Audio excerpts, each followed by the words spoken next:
कक्षा दशम। नमस्कार।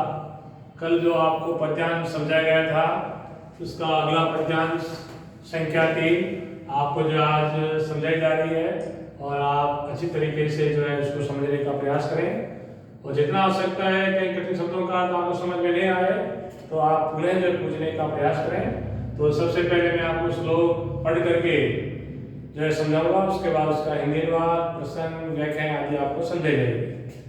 गायन्ति देवा कील गीतकानि धन्यास्तु ते भारतभूमि भागे सर्गापवर्गास्पद मार्गभूते भवन्ति भूयः पुरुषा श्रुतवात्।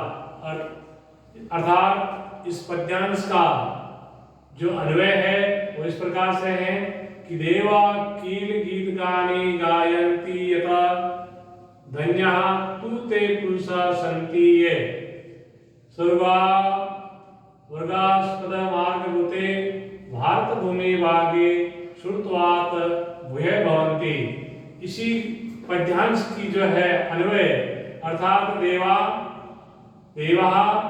कील गीतकानि, ये गायन्ति जो है आपके धातु है वो बाद में आ जाएगी और वाक्य देवता जो आपके हैं वो सबसे पहले आगे लिख देंगे अपन।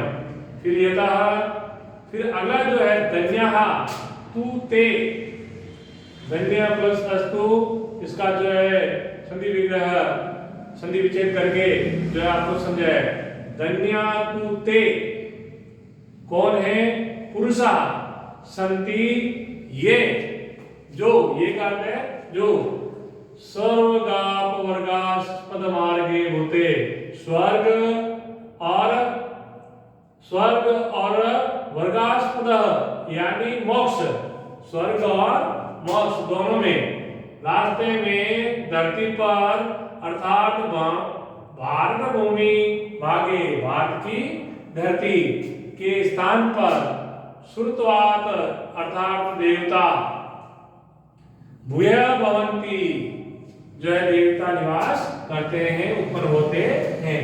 तो अब इस पद्यांश का अपन जो है हिंदी अनुवाद, और यदि आपको माध्यमिक शिक्षा बोर्ड में प्रश्न पूछा जाए तो प्रश्न आप हिंदी में भी लिख सकते हैं कि प्रस्तुत पद्यांश हमारी पाठ्य पुस्तक स्पंदनया स्वराष्ट्र गौरवम आदि शीर्षक पाठ से दिया गया है। मुख्य इस पद्यांश में मुख्य जो है भारत देश की महानता को प्रकट करते हुए कवि कहता है। अब कवि जो है इस पद्यांश में कुछ समझाने जा रहा है कि क्या है भारत देश की जो है भौगोलिक महानता, वीरता आदि के बारे में वर्णन करके बताने का जो है प्रयास करता है। तो अब इसमें प्रश्न के अंदर आपको जो है पहले हिंदी अनुवाद समझाया जाएगा कि इस पद्यांश का हिंदी अनुवाद क्या है। तो अनुवाद में देवा का देवता, जहाँ है जो है गीत गाते हैं, देवता जो है जिस धरती पर गीत गाते हैं अर्थात उसका गुणोगान करते हैं। गायन्ति देवा किल गीतगानी अर्थात देवता जहाँ जो है गीत गाते हैं वे मनुष्य धन्य है। ते यानी वे, धन्यास्तु धन्य है, वे मनुष्य धन्य है जो स्वर्ग और वर्गास्पद का अर्थ है मोक्ष, जो स्वर्ग और मोक्ष की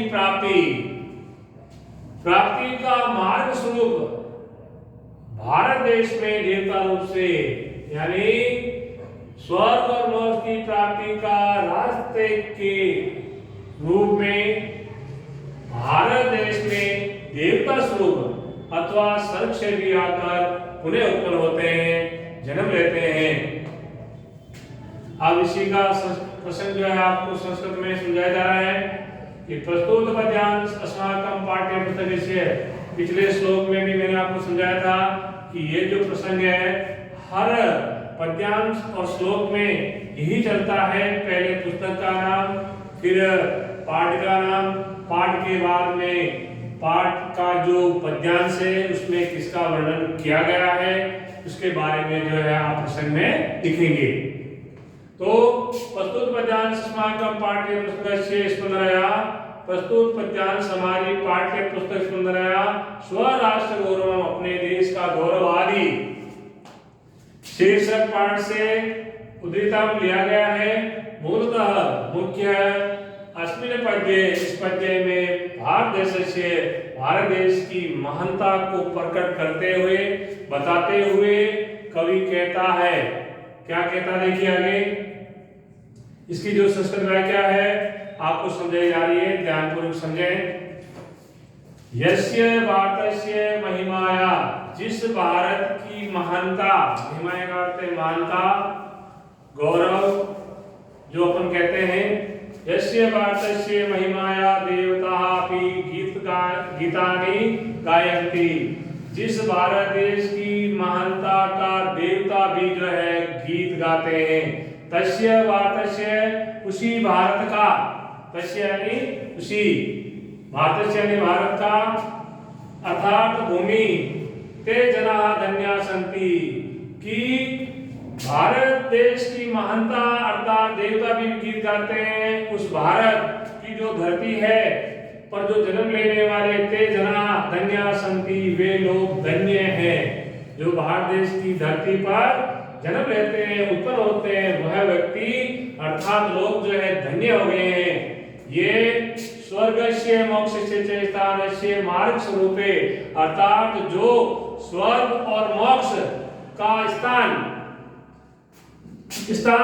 का रास्ता स्वरूप में या मार्ग स्वरूप में भारत देश में देवता की तरह, देवत्व करते देवता की तरह उन्हें जो है मातृभूमि में जन्म लेते हैं, उन्हें उत्पन्न होते हैं, अर्थात भारत देश से देवता रूपेण जन्म प्राप्नुवन्ति, अर्थात भारत देश में देवता के रूप में लोग जो है उन्हें जो है जन्म लेते हैं, अर्थात जन्म प्राप्त करते हैं। इस प्रकार से आपको इस पद्यांश में जो है पद्यांश की पहले अन्वय, उसके बाद अनुवाद, प्रश्न हिंदी में, फिर प्रश्न संस्कृत के अंदर और फिर संस्कृत की व्याख्या जो आपको समझी जा रही है। ध्यानपूर्वक इस पद्यांश को आप पढ़ें, माध्यमिक शिक्षा बोर्ड में आपकी ये मुख्य बिंदु है, ये अवश्य आएंगे।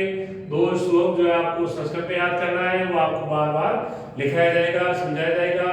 धन्यवाद।